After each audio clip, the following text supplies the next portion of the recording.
Malène bi ma jàkkaarloowal ndax mooy Fou Malade. waaw wute wuñu. wute wuñu. il est difficile de parce que Fou Malade turu liggéey la. turu liggéey la. tur la bu la sa yaay ak sa papa tuddee. tuddeewul. oui. ñoom ñoo la tuddee Fou Malade. ñoo ma tuddee en fait Malal Almami Talla.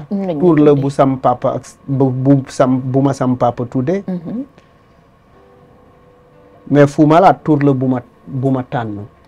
wala turu way la bu mujj doon suma tur. mu permettre ma nekk jumtukaay pour man. parce que li ma sañ a wax en tant que lu may wax lépp lu may wax rek. ci turu Fou Malade laa koy waxee parce que Fou Malade en fait moo ma jox une identité. moo ma jox tur. solloo ma mbaxane jox ma sañ-sañ. ba pare tukkiloo ma won ma àdduna ñemeloo ma donc en fait c'est véritablement lu am solo la pour man tudd Fou Malade opportunité la parce que ça te donne la liberté de dire ce que tu as envie de dire avec une société où on aime censurer les gens, où on aime juger les gens. Fou Malade m'a permis de pouvoir discuter le soir avec le président de la République et le matin avec un Gainsman. C'est-à-dire c'est les deux extrémités la ma Fou Malade di may et ça c'est vraiment pour man loolu dara gënu ko rëy. loolu c'est vraiment une véritable richesse. Avoir la possibilité de boire du thé avec les Bara Ñinde tout de suite, les mécaniciens, les maçons, ay boy yu am ay jafe-jafe nekkoon jeel et cetera tout et cetera et l'après-midi pouvoir discuter avec un ministre de la République, pouvoir se retrouver sur un même plateau avec un député et cetera pour man loolu lu am solo la waaw.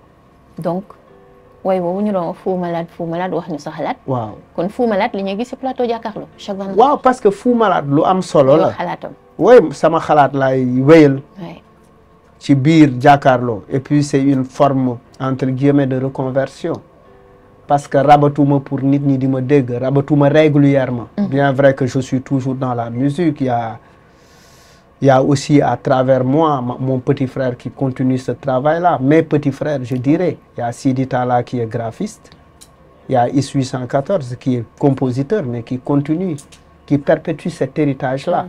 loolu dafa am solo c'est-à-dire ndono li kan lañ ko jox kan lañ koy bàyyee kan moo koy continuer en attendant ñun ñu nekk ci yeneen affaire et cetera donc en fait Fou Malade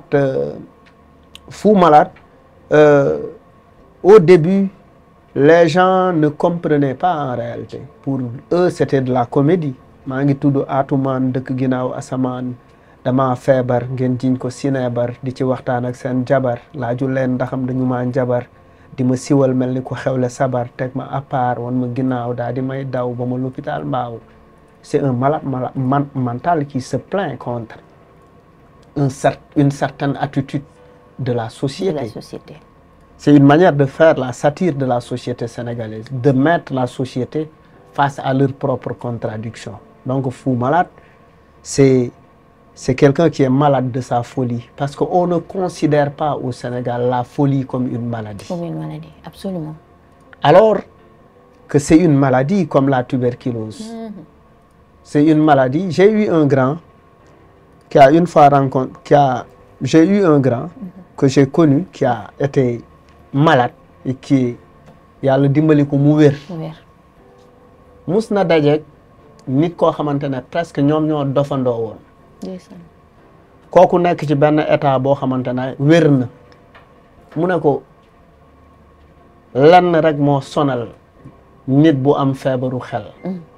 bu wéree sax dafay jàpp ni nit ñi ñu ngi koy xoolee dof ba tey donc loolu mooy tax toujours muy rechuter. Donc la société doit jouer un rôle important dans l'accompagnement des malades mentaux, même dans l'accompagnement des personnes qui sortent de prison. Il faut, xam nga ñun dañu am une société assez particulière avec des types de pression yoo dul yëg.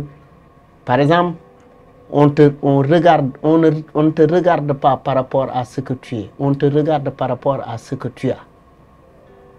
C'est-à-dire, ce que nous possédons moo gën a intéressé, ce que nous possédons matériellement intéresse beaucoup plus les gens que ce que nous possédons intellectuellement. Donc, souvent, société bi ak ay préjugés ak le rapport que la société a avec la réussite, loolu maa ngi koy wax, je parle tout le temps. Am na su benn woy ci album bu ñu génne man ak Ñagas en 2018, benn woy bu tudd Docteur Fou Malade, où j'essaie de faire comprendre aux gens, de parler à des gens, parce que il m'arrive de voir quelqu'un qui commence à devenir fou, et j'essaie à travers une chanson de lui parler. Amuloo benn problème, yaa gën a nekk nit ki la indi, bokkuloo seen système, ni nga mel baax lool bu ko dindi, yaay booy nee na doo sangu, lan moo la tee dagg say we, et cetera. Naa la wax dëgg di nga nangu, dëkke nelaw bañ ku la yee. En fait, je dis ça parce que on commence à devenir fou quand on commence à ne plus prendre soin de soi. Absolument. Dootoo soccu, doo dagg say we, doo wat sa karawu poxotaan, doo sangoo njàmpeeg saabu, sol yére ñetti fan. Yére bi c'est pas important le prix, même bu fekkee 300 lay jar. C'est-à-dire la manière ni ngay parce que il faut aussi faire une concession un peu avec ni société bi bëgg ñu mel. Parce que il y a des conventions sociales établies yoo xamante ne des fois il faut que ñu nangu nekk ci tënku ci, parce que loolu mooy tax ñu accepter ñu comme nit.